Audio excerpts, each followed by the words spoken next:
this class, let's start by animating this portfolio text within the composition. Let's identify the first one. This is the first. Layer 12 is the first top portfolio. And let's go down to the transform and then go to the position. To animate anything in After Effects, this one important rule is that you have to animate backward, because right now on the screen you can see my portfolio are all in position. And this is the final state of my animation, which means I want my animation to be like this at the end, not at the beginning. At the beginning, I don't want anything on the screen. I want them to come off of screen, flying in, and then finally stop there like this. So what I need to do is I want to have, let's go to, right now I'm at 0 second with my timeline indicator. I want to go maybe 10 frames forward. Command Shift right arrow. This is 10 frames. Right now you can see over here, time code 10 frames. 10 frames forward, I want to set a keyframe. To set a keyframe, you just need to go to the position property, click on the stopwatch here. Now it's going to add a point, which is the final state of this layer. So at 10th frame, this is a position that I need. And then go back to 0 seconds. Now what I can do is I can drag this layer. Right now I'm holding down Shift to make sure it's not moving up and down. It just goes straight to the left. I'm only changing the X position of the layer. So right now, after I drag this position to outside the comp, there's this one keyframe that's set automatically. I didn't add another keyframe myself. Once I drag it, let's see, let's go back. You can see over here in the timeline, once I click on this and then I drag it back, there's this one keyframe automatically set up, which means at 0 seconds, my layer is all the way outside. And then at 10th frame, my layer is inside. Let's play the animation. Hit on spacebar. Essentially, this is the animation we have. The layer goes from left to right. This is the animation we got. And right now, we only animated one position, which is the X position. And then there's value change from -909 to +978. This is the only change we have, the position change. And this is called an animation. However, this is pretty boring because there's nothing else to it. To be a professional animator, you not only need to know how to set up keyframes, these are going to be the linear keyframe, which means there's no interpolation. Everything is moving in a linear fashion, the same speed. It's got the same speed. It's pretty boring. Well, what we need to do as a professional animator, we need to learn how to ease the keyframe and how to add lifelike movement to the animation. I don't want to go so deep on how to make the animation a masterpiece, or there's another course of mine that's dedicated on how to use the graph editor and animation principles to make your animation come to life. You can check out my other class, but this is a beginner class. I want to keep everything simple. So right now we're just going to do a very simple easing to this 2 keyframes. What I need to do is I need to select both keyframes, right click, and my layer is outside, so I need to drag it up. I just want you to see what's going on. So I just need to click on these 2 layers, right click, keyframe assistant, and then choose easy ease. After I choose easy ease, you can see these 2 keyframes change the shape. And then if I select the 2, turn on graph editor, fit the graph to view, click on this icon here, you can see we got an S curve. Go to position property, right click, and then click on the separate dimensions.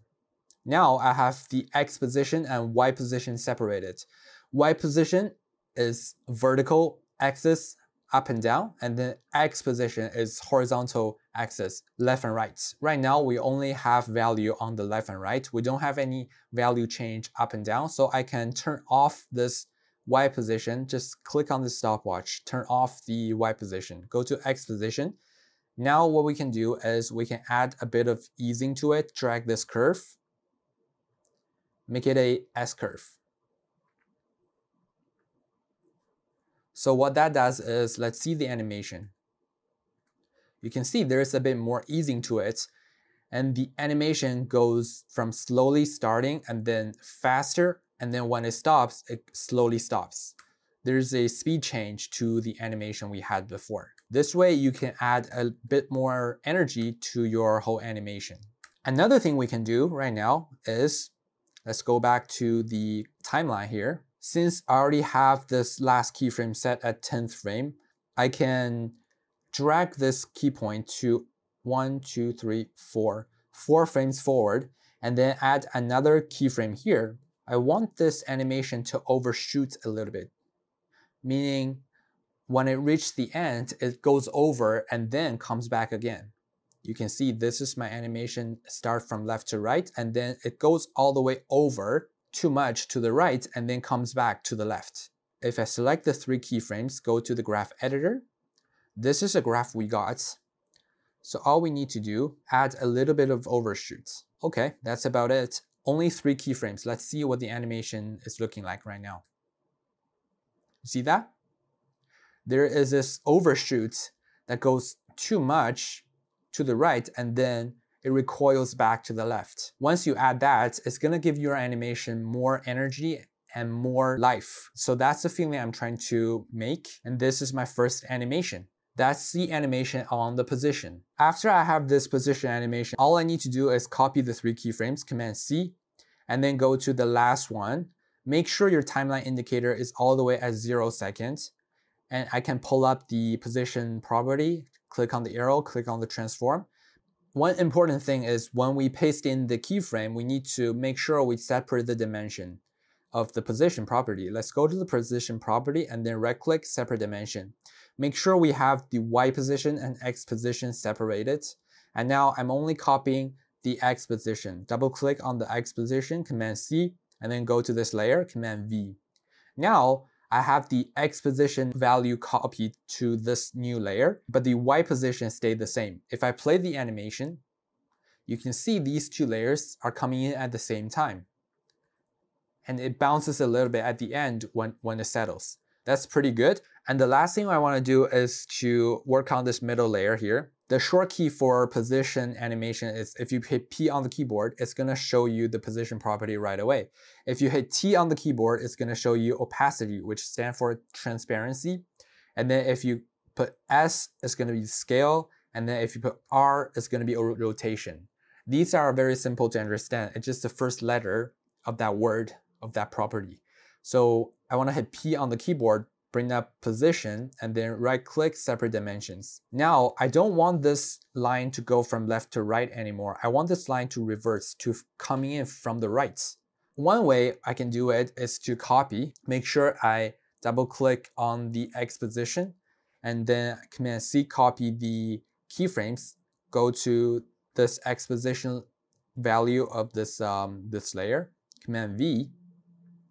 Now I have all 3 layers performing the same thing.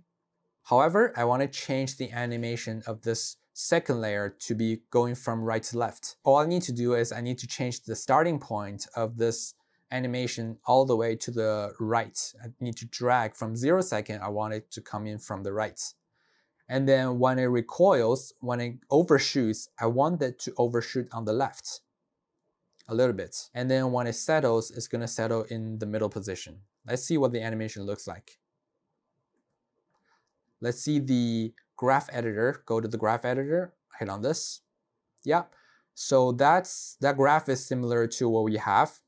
If I hold down Command key to bring up the 3X position, you can see it's almost symmetrical. That means I'm having a similar animation between the 3 different layers. Let's play the animation here. See that? So that's the first animation I want to teach you in this lesson. We only managed to animate the position property. We only animated the X position. And we used 3 keyframes on each layer to achieve the effects we have now, which is looking pretty good.